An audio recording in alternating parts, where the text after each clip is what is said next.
Albert Einstein once said, everybody's a genius. But if you judge a fish by its ability to climb a tree, it will live its whole life believing that it is stupid. Ladies and gentlemen of the jury, today on trial we have modern day schooling. Glad you could come. Not only does he make fish climb trees, but also makes them climb down and do a 10-mile run. Tell me, school, are you proud of the things you've done? Turning millions of people into robots, do you find that fun? Do you realize how many kids relate to that fish swimming upstream in class, never finding their gifts, thinking they are stupid, believing they are useless? Well, the time has come, no more excuses. I call school to the stand and accuse him of killing creativity, individuality, and being intellectually abusive. He's an ancient institution that has outlived his usage. So, Your Honor, this concludes my opening statement, and if I may present the evidence of my case, I will prove it. Proceed. Exhibit A. Here's a modern day phone. Recognize it? Here's a phone from 150 years ago. Big difference, right? Stay with me. Here's a car from today, and here's a car from 150 years ago. Big difference, right? Well, get this. Here's a classroom of today, and here's a class we used 150 years ago. Now, ain't that a shame? In literally more than a century, nothing has changed. Yet you claim to prepare students for the future?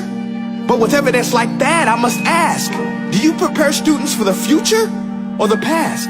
I did a background check on you and let the record show that you were made to train people to work in factories, which explains why you put students in straight rows, nice and neat, tell them sit still, raise your hand if you want to speak, give them a short break to eat, and for 8 hours a day tell them what to think. Oh, and make them compete to get an A letter which determines product quality, hence grade A of meat.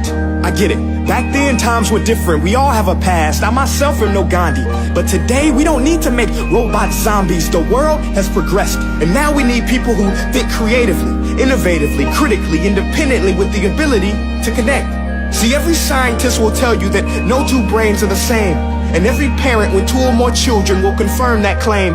So please explain why you treat students like cookie cutter frames or snapback hats, giving them this one-size-fits-all crap. Watch your language. Sorry, Your Honor, but if a doctor prescribed the exact same medicine to all of his patients, the results will be tragic. So many people will get sick, yet when it comes to school, this is exactly what happens. This educational malpractice, where one teacher stands in front of 20 kids, each one having different strengths, different needs, different gifts, different dreams, and you teach the same thing the same way? That's horrific. Ladies and gentlemen, the defendant should not be acquitted. This may be one of the worst criminal offenses ever to be committed. And let's mention the way you treat your employees. Objection. Overruled. I want to hear this. It's a shame. I mean, teachers have the most important job on the planet, yet they're underpaid? No wonder so many students are short-changed. Let's be honest. Teachers should earn just as much as doctors, because a doctor can do heart surgery and save the life of a kid. But a great teacher can reach the heart of that kid and allow him to truly live. See, teachers are heroes that often get blamed, but they're not the problem. They work in a system without many options or rights. Curriculums are created by policymakers, most of which have never taught a day in their life. Just obsessed with standardized tests. They think bubbling in a multiple choice question will determine success. That's outlandish. In fact, these tests are too crude to be used and should be abandoned, but don't take my word for it. Take Frederick J. Kelly, the man who invented standardized testing, who said, and I quote, "These tests are too crude to be used and should be abandoned." Ladies and gentlemen of the jury, if we continue down this road, the results will be lethal. I don't have much faith in school, but I do have faith in people.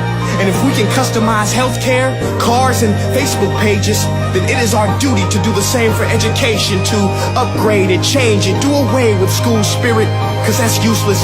Unless we're working to bring the spirit out of each and every student, that should be our task. No more Common Core. Instead, let's reach the core of every heart in every class. Sure, math is important, but no more than art or dance. Let's give every gift an equal chance. I know this sounds like a dream, but countries like Finland are doing impressive things. They have shorter school days. Teachers make a decent wage. Homework is non-existent, and they focus on collaboration instead of competition. But here's the kicker, boys and girls. Their educational system outperforms every other country in the world. Other places like Singapore are succeeding rapidly. Schools like Montessori, programs like Khan Academy. There is no single solution, but let's get moving. Because while students may be 20% of our population, they are 100% of our future. So let's attend to their dreams, and there's no telling what we can achieve. This is a world in which I believe, a world where fish are no longer forced to climb trees. I'll rest my case.